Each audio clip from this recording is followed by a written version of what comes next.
जब मैं ये कहता हूं कि ये आया नहीं, ये लाया गया है, तो शायद अब भी कुछ लोगों को थोड़ा बहुत शक होता होगा कि क्या अगर ये आज इमरान खान को रिहा कर दे, हुकूमत बनाने दे, तो क्या ये तब्दील हो जाएगा। मैं आपको एक और चीज दिखाता हूं, आपसे फिर मैं सवाल करूंगा कि अगर ये लाया नहीं गया तो ये बयानिया कैसे चल रहा है। हम जरा मुलाहिजा करते हैं। ये पीटीवी का मुलाजिम है। पीटीवी पाकिस्तान टेलीविजन, जहां पे कंपनी की मर्जी के बगैर परिंदा पर नहीं मार सकता। पीटीवी वो इदारा है कि इमरान खान के दौर में जब फौजी जर्नल इमरान खान के खिलाफ साजिशें कर रहे थे, तो इमरान खान के वजीरों की प्रेस कॉन्फ्रेंस पीटीवी काट दिया करता था और किसी और प्रोग्राम को शुरू कर देता था, हालांकि प्रेस कॉन्फ्रेंस लाइव हुआ करती थी। पीटीवी के मुलाजिम का ये पोस्ट हम जरा देखते हैं, ये क्या बात कर रहा है। ये पाकिस्तान की शारक को पाकिस्तान से जुदा करने की बात कर रहा है। आपको बयानिया समझ आ जाएगा कि कितना जहरीला बयानिया दिया गया है और चलवाया जा रहा है। हम जरा ये पढ़ते हैं। कहता है, सुने सोचें, पहले 1 साल के लिए तजर्बाती तौर पर आजाद कश्मीर को मुकम्मल आजाद और खुद मुख्तार कर दें। जितनी बिजली खरीदें इसकी आजाद हुकूमत को रॉयल्टी दें, मगर इसके साथ ही इनके लिए बिजली का पंजाब वाला रेट कर दें और आटे का भी। कश्मीर से पाकिस्तान जो कुछ भेजा जाए इस पर सेल्स टैक्स आयद करें। तरक्याती और सालाना बजट की मावनत खत्म कर दें। इनके तालीमी इदारों और सरकारी मुलाजमों में कोटे खत्म कर दें। पेशकश करते हैं कि मुहाजिरीन कश्मीर की शरीयत रख लें या पाकिस्तान की। वैसे भी पाकिस्तान 30% से ऊपर सोलर पर जा चुका। ये बिजली वाला टुंडा या टंडा जो भी लिखा हुआ अभी 10-15 बरस का ही है। हर घर पर सोलर की 2-4 प्लेटें होंगी और नीचे बैटरी। रह गया पानी, तो पानी ने नीचे आना ही आना है। इसे भारत नहीं रोक सका तो ये क्या रोकेंगे। हमें वादी नीलम सैर के लिए आने देंगे तो इन पर रुपए खर्च कर देंगे, वरना है ना हमारे पास बहुत पहाड़, बहुत वादियां। 70-80 बरस नहीं बना कश्मीर पाकिस्तान, तो अब क्या करें। पालें भी और दाढ़ी भी नोचवाएं। हमने इन नाशुक्रों के लिए क्यों दुश्मनी पाल रखी है, यानी हमने कश्मीर के लिए भारत से क्यों दुश्मनी पाल रखी है। और ये आजाद कश्मीर की बात हो रही है, मकबूजा की नहीं। लेना मकबूजा था, आजाद भी छोड़ने की बात कर रहे हैं कि हमने क्यों उनके लिए दुश्मनी पाल रखी है। मोदी से दोस्ती करते हैं, आजाद कश्मीर को छोड़ देते हैं। तो मेरे पाकिस्तानियों, अब बयानिया इस तरफ जा रहा है। दूसरी तरफ आजाद कश्मीर में अवामी एक्शन कमेटी की क्यादत पे भारत नवाजी का इल्जाम लगता है। कभी कहा जाता है इनके घर से भारतीय रुपए बरामद हो गए हैं। तो मैं ये क्लिप आपको सुनाना चाहता हूं। ये क्लिप आज भी रेलेवेंट है। तो मैं मज़ीद अल्फाज में ये कह देता हूं कि ज्वाइंट अवामी एक्शन कमेटी का कोई भी आदमी अगर इंडियन एजेंट है, इंडिया का डाउट है, तो ये उसका कसूर नहीं है, उसकी मां ने उसके बाप से बेवफाई की होगी। लेकिन जो झूठा इल्जाम लगा रहा है वो अपना डीएनए कराए, डेफिनेटली बगैर किसी सबूत के। जो किसी पे इंडियन एजेंट होने का इल्जाम लगा रहा है वो अपना डीएनए कराए, वो हर दिन उससे मैच नहीं करता होगा जिसका नाम उसकी वसीयत में लिखा हो। ये बिल्कुल इतना वाज़ेह चैलेंज कर दिया गया है, क्योंकि आपको पता है कि फौज के पास 80 सालों में एक ही बयानिया है कि जो फौज की मर्जी के खिलाफ जाएगा वो मुल्क दुश्मन है। जर्नैलों को ये गरूर है, तकब्बुर है कि मुल्क चलाने का इस्तेकाक और हक उनका है। वो जो चाहें फैसले करें, वो स्याह करें तो भी दुरुस्त, वो सफेद करें तो भी दुरुस्त, और जो नहीं मानेगा वो गद्दार है। और वो खुद को स्टेट और फिर उसका मालिक समझते हैं। स्टेट फौज है और ऊपर बैठा आर्मी चीफ उसका मालिक होता है स्टेट का। तो ये बुनियादी सोच है जिससे हमारी लड़ाई हो रही है। इनको समझाना ये है, वो फिर जैसे भी हो, ये चित्र खा के समझें या प्यार से समझें तो वक्त साबित करेगा। हम तो अब तक प्यार से समझाने की कोशिश कर रहे हो सकते हैं हमसे बात की नस्लें इनको छितर मार के समझाएं अगर ये भी ना समझे तो, कि तुम्हारा काम मुल्क चलाना नहीं है, तुम्हारा काम सिर्फ मुल्क की हिफाजत करना है जिसके तुम्हें पैसे मिलते हैं। 3000 अरब का तुम्हें बजट मिलता है, जब पाकिस्तानी 8000 रुपए माहाना कमाने वाले को भी अमीर करार दिया जा रहा है। तुम्हारा 3000 अरब का बजट है। तुम्हारी पेंशनें सैकड़ों अरब की वो इलादा है, वो तुम्हारे दिफाई बजट का हिस्सा नहीं है। वो पेंशन भी अवाम दे रही है। तुम्हारी तनख्वाहें, तुम्हारी पेंशन अवाम इलादा देती है, तुम्हारा दिफाई बजट इलादा है।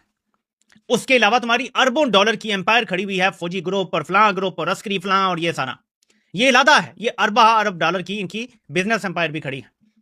और इनके कंपटीशन में कोई कंपनी खड़ी नहीं हो सकती पाकिस्तान में, क्योंकि इनके मुकाबले में आप खड़े होंगे ये आपको तुन के रख देंगे। एनीवे, तो एक मसला था जो लोकल रहना था, उस मसले को आलमी सतह का बना दिया गया। क्योंकि मैं मजीद खबरों पे आता हूं, जो इंटरनेशनल डील तकरीबन बर्बाद होने के दर पे है। और फिर इमरान खान से मुलाकात, 2 दिन रह गए हैं, गारंटियां पक्की हैं या कच्ची हैं, और सोहेल अफरीदी के साथ डबल क्रॉस, उस पर भी बात करते हैं। तो आप पहले सुने कि मसला लोकल था, आजाद कश्मीर के लोग निकले थे, हल कर लेते बातचीत करके, वहां कत्लो गारत करके इसको इंटरनेशनलाइज कर दिया गया। अब ओवरसीज पाकिस्तानी वो इसमें शामिल हो चुके हैं। जरा सुने उनके तासुरात, मतलब उनके नारे सुने और उनकी तादाद देखें, आपको पता चलेगा। इतने तो किसी सियासी जमात के लिए कभी इकट्ठे नहीं हुए, क्योंकि यहां पे आपने लोगों को उनके खित्ता जमीन के लिए इकट्ठा कर दिया है, सब इकट्ठे हो गए हैं।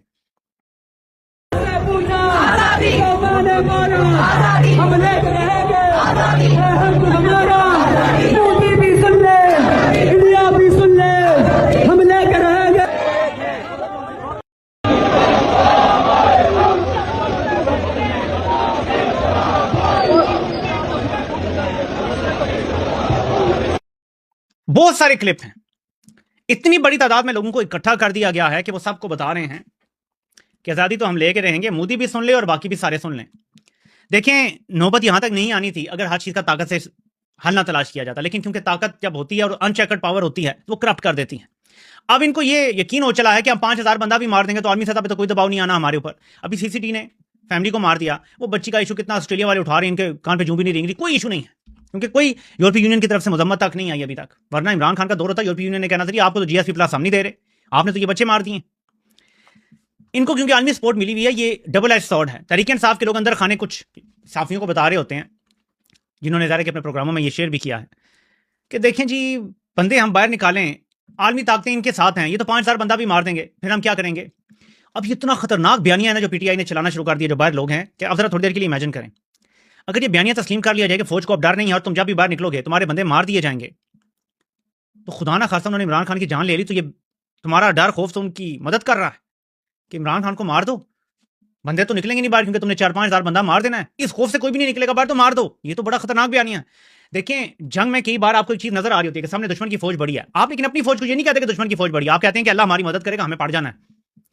देखें, कुरान हमें मिसाल देता है, और जाहिर है कि उस जमाने में जब इस्लाम फैल रहा था तो मुसलमानों को सिखाया गया ऐसी मिसालें देकर कि किस तरह तालूत की फौज जब जालूत के सामने खड़ी हुई तो उन्होंने देखा यार इतनी बड़ी फौज है और जालूत इतना ताकतवर, वो तो अकेला 100 लोगों पे भारी था, तो उससे कोई टक्कर नहीं ले सकता था, इतना ताकतवर था।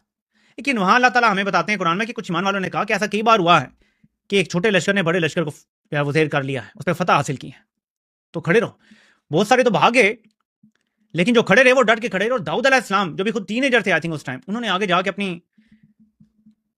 कैटापुल्ट यूज की जो गुलेल होती है और उससे उसका निशाना लिया और ऐसा पत्थर लगा उसको कि वो एक से ही निशाने से ही ढेर हो गया और वो गिरा। तो उन्हें लगा यार अगर जालूत को मार दिया तो ये फौज कोई खास ही कोई फौज है, वो डर गए, सारे हथियार डाल दिए, उन्होंने भाग पड़े। कहने का मतलब ये है कि आपके सामने जालूत की फौज भी खड़ी हो और आप एक कमजोर फौज में भी हो, तो आपने ये बताना नहीं होता यार क्या बड़े तगड़े हैं, आप हमें मार देंगे और हम बड़े कमजोर हैं। आपको कहना यही होता है कि हम एहतजाज करेंगे, आपको कहना यही होता है कि हम तुम क्या रखेंगे अगर तुम लोगों ने कुछ ऐसा किया तो। यहां तो यार हथियार डाल के बैठ गए, इनको अंदाजा नहीं है ये कितने खतरनाक साइड पे चल पड़े हैं। एनीवे, मैं थोड़ा सा इंटरनेशनल बात कर लूं क्योंकि ये ड्रामा ट्रंप और नेतन्याहू ने बनाया हुआ है, क्योंकि फैसला नेतन्याहू नहीं करना है। उसने आज फिर बहुत बड़े हमले किए हैं लबनान पे और बहाना यह बनाया जी कि हम तो हिजबुल्लाह को निशाना बना रहे हैं। मैं सोच में पड़ गया हूं कि जब भी ट्रंप कहता है जी कि आज डील साइन होनी है, उधर से नेतन्याहू हमला कर देता है। ईरान को ज़ाहिर है कि जवाब देना है, वो जवाब देगा और इसराइल पे हमला करेगा, मिसाइल मारेगा, क्योंकि अगर नहीं मारेगा तो डेटरेंस खत्म हो जाएगी, उसकी लेवरेज खत्म हो जाएगी कि हम इसराइल को निशाना बना सकते हैं। ट्रंप कहता है कि 2-3 घंटे में मुझे उम्मीद है कि स्टिल साइन हो जाएंगे और मैंने नेतन्याहू को कहा है कि मुझे बिल्कुल अच्छा नहीं लगा तुमने ये हमला किया और मैं ईरान से ये कह रहा हूं कि तुम जवाब ना देना इसराइल को। मैं ईरान से कह रहा हूं तुम जवाब ना देना इसराइल को, मैं ये उनसे रिक्वेस्ट कर रहा हूं। कहता है कि there should be no more attacks by any other party including Hezbollah against Israel. This could be the beginning of a long and beautiful peace. Let's not blow it. Let's not blow it. और मैंने कहा यार ये बंदा जो है ये किसको बेवकूफ बनाना है। एप्स्टीन फाइल्स के जरिए नेतन्याहू ने इसको पकड़ा हुआ है, जकड़ा हुआ है, ये हिल नहीं सकता। तो फैसला तो नेतन्याहू ने करना है, जो भी करना है वो इस तरफ होगा तब भी उसका फैसला होगा, इस तरफ होगा तब भी उसका फैसला होगा। ट्रंप तो फैसला करने की पोजीशन में नहीं है और ईरान को यह बात पता है। मैं देख रहा था एक तज्जियाकार को, वो बता रहा है कि ईरान ने कुछ मुज़ाकरात के बाद ये तज्जिया किया कि ट्रंप दिमागी तौर पे दुरुस्त नहीं है, तो उन्होंने साइकोलॉजिस्ट को रखा अपनी टीम में, साइकेट्रिस्ट कह लें या साइकोलॉजिस्ट कह लें या मेंटल हेल्थ के ऊपर जो काम करते हैं लोग, उसको रखा और उन्हें कहा कि जब ट्रंप की तरफ से कोई पैगाम आए तो आपने हमें बताना है कि हमें इसको कैसे डील करना है और कैसा जवाब देना है। इसलिए डील के करीब पहुंचे हैं कि ट्रंप की मेंटल हेल्थ के मुताबिक बंदे रखे गए इनकी टीम में जो उनको मशवरा देते थे ईरान को कि आपने क्या बात पहुंचानी है आगे, क्योंकि ईरान ये टोटली बिलीव करता है कि ट्रंप का दिमाग दुरुस्त नहीं है। मैं इसको थोड़ा सा आगे लेके जाता हूं कि मुझे यहां वापस आना है। मुझे ये खतरा और खदशा महसूस हो रहा है कि जर्नैलों को भी अदराक हो गया है कि ट्रंप का दिमागी तवाज़ुन दुरुस्त नहीं है और ये जो दोस्ती और प्यार है ये किसी भी टाइम बदल भी सकता है और ये किसी भी टाइम हमसे बहुत बड़ी डिमांड मजीद कर सकता है और हमें कह सकता है कि तुमने 24 घंटे में ये पूरा करना है, तो हम क्या करेंगे। इसलिए जर्नैल परेशान फिर रहे हैं मारे मारे। अगर ये तज्जिया ईरान ने कर लिया है तो जर्नैलों ने जो इस प्रोसेस के बीच में है जरूर ये तज्जिया कर लिया कि ट्रंप के साथ दोस्ती बड़ी महंगी पड़ सकती है पोटेंशियली। सो अब देखना यह है कि क्या ये पीस अकॉर्ड साइन होगा, 2 महीने की जंगबंदी होगी, क्योंकि जो मेरे सामने आया है वो ये है कि ईरान को 25 से 30 अरब डॉलर मिलने जा रहे हैं। 25 से 30 अरब डॉलर इन 2 महीनों में ईरान को मिलने जा रहे हैं। ये बहुत बड़ी डेवलपमेंट होगी, बहुत बड़ी डेवलपमेंट अगर ये हो जाता है। लेकिन क्या ईरान सौदा कर देगा लबनान का 25-30 अरब डॉलर पे? ये आप देखना है कि ईरान जवाब देता है इसराइल को या नहीं, डेटरेंस कायम रखता है या नहीं। क्योंकि ट्रंप तो यहां पे साफ नजर आ रहा है कि बेबस है, वो नेतन्याहू को कंट्रोल नहीं कर सकता, बल्कि नेतन्याहू से कंट्रोल कर रहा है। तो अब ये भी देखना है कि क्या नेतन्याहू पीस डील होने देगा, और अगर हो जाती है तो उसको चलने देगा। क्योंकि मेरी राय में जो कुछ हुआ है शाम, यूक्रेन, ये जो सब कुछ हुआ है शाम में, जैसा बशर असद को निकाला गया, यूक्रेन की जंग पहले छेड़ी गई, ये सब कुछ ग्रेटर के सिलसिले की कड़ियां हैं। तो बगैर ग्रेटर का जो असल मकसद है वो पूरा किए और एक सर्टन लेंथ तक लबनान पे कब्जा किए, कैसे नेतन्याहू पीछे चला जाएगा? अभी तो उसे पूरी अपनी फौजों को पीछे निकालना पड़ेगा अगर ये जंग बंदी होती है, उसे इलाके खाली करने पड़ेंगे, ऐसे तो नहीं ईरान छोड़ेगा। तो मुझे ये बड़ा मुश्किल नजर आ रहा है लॉन्ग टर्म में कि ये पीस की तरफ जा सके। बहरहाल हम दुआ कर सकते हैं। आते हैं इमरान खान की सूरत हाल की तरफ। पीटीआई के लोगों को जो अब तक समझ आ रहा है, ये यकीन दिलाया गया था मैं कह रहा हूं कि इस मंगल को किसी एक बहन की कम से कम हम इमरान खान से मुलाकात करवा देंगे, और शराइ ज़ाहिर वही होंगी कि बाहर आके बयान नहीं होगा, सियासी बयान नहीं होगा, गालियां नहीं होंगी, बुरा भला नहीं कहा जाएगा, तो मुलाकात हम करवा देंगे। फिर सोहेल अफरीदी ने बाहर आके, जब शहबाज के साथ मीटिंग में बैठे और जो बातचीत हुई, बाहर आके गिला किया कि यार जो क्लिप चला है उसमें तो आपने हमारी बात डाली ही नहीं, और शहबाज शरीफ ने जो बोला कि जी इनके कुछ तहफुजात हैं हम दूर करेंगे बाद में, वो हिस्सा भी काट दिया। तो ये क्या गेम हो रही है? फिर अचानक मैंने आपको दिन की वीडियो में दिखाया था कि कंपनी ने यह बयानिया चला दिया है कि इमरान खान खुद ही नहीं मिलना चाहते सोहेल अफरीदी से। समझ आ रहे हैं? इस पर कंपनी के ही एक और साफी ने यह कहना शुरू कर दिया कि असल में यह धोखा दिया गया है और यह सोहेल अफरीदी को डबल क्रॉस किया गया है। यानी बाजार ये नजर आता है कि सोहेल अफरीदी को ये यकीन दिलाया गया, या पीटीआई के लोगों को ये यकीन दिलाया गया, फिर उनके जरिए सोहेल अफरीदी को पैगाम दिया या डायरेक्ट दिया होगा कि जी फिक्र ना करें, आप हमारे साथ ताउन करें बजट में, तो इमरान खान की हम मंगल को मुलाकात करवा देते हैं। और अब तक कुछ लोगों को यह यकीन है कि मंगल को मुलाकात करवा दी जाएगी। अब मंगल के दिन के बाद पता चलेगा कि सोहेल अफरीदी का मुस्तकबिल किस तरफ जाता है। क्या वो गंडापुर के रास्ते के मुसाफिर बनते हैं, या वो इमरान खान के ओपनिंग बैट्समैन बनने की तरफ वापस आते हैं? कई दफा ऐसे होता है कि आप गलत रास्ते पर निकल पड़ते हैं, आउट ऑफ फॉर्म हो जाते हैं, लेकिन फिर आप वापस आ सकते हैं। फॉर्म किसी टाइम भी वापस आ सकती है।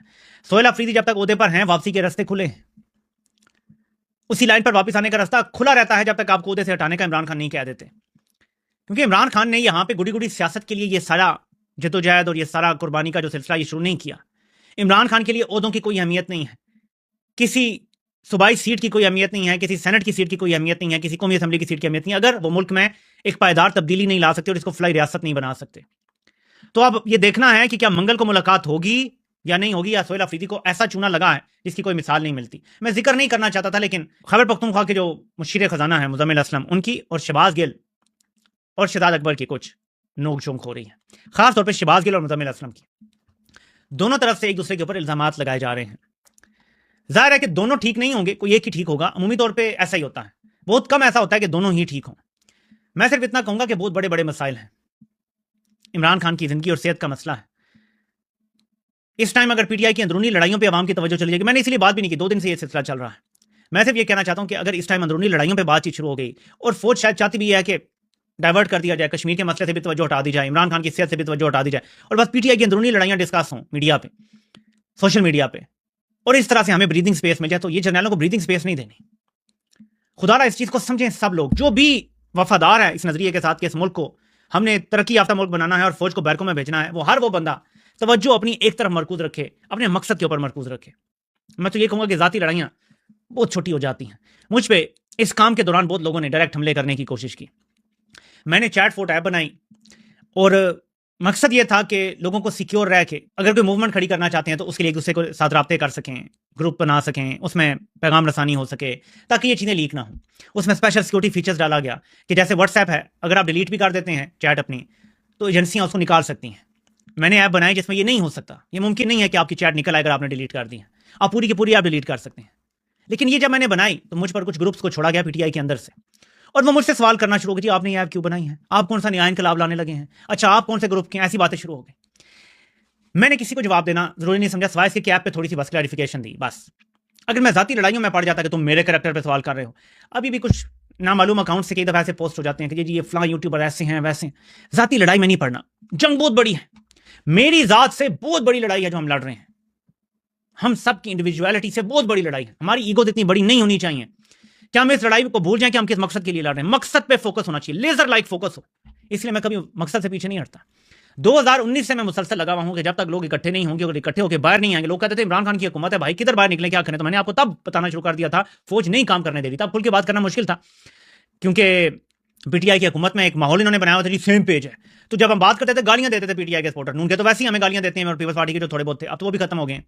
तो हर तरफ से गालियां आती थी, मुश्किल था बात करना। तो तब भी मैं तरीके से बात समझा देता था कि निकलना पड़ेगा, सबको हाथ में हाथ डाल के खड़ा होना पड़ेगा। अब तो खुल के सब कुछ सामने आ गया। अब तो हमें बोलने की जरूरत है, लोगों को पता है कि मसाइल की जड़ कौन है।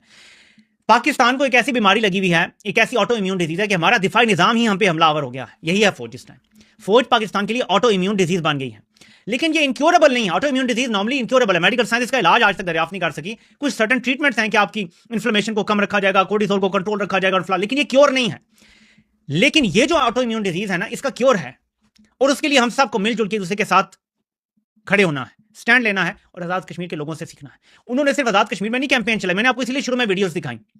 उन्होंने ओवरसीज को एंगेज किया और बर्तानिया में हर तरफ मुजाहरे हो रहे हैं, यूरोप में मुजाहरे हो रहे हैं, ये अमेरिका, कनाडा, ऑस्ट्रेलिया तक पहुंचेंगे। मैं आपको बता रहा हूं, ये बड़े पहुंचे हुए लोग हैं। आजाद कश्मीर के जो लोग हैं ये पूरी दुनिया में फैले हुए हैं, ज्यादा बर्तानिया में है लेकिन बाकी भी दुनिया में फैले हुए हैं।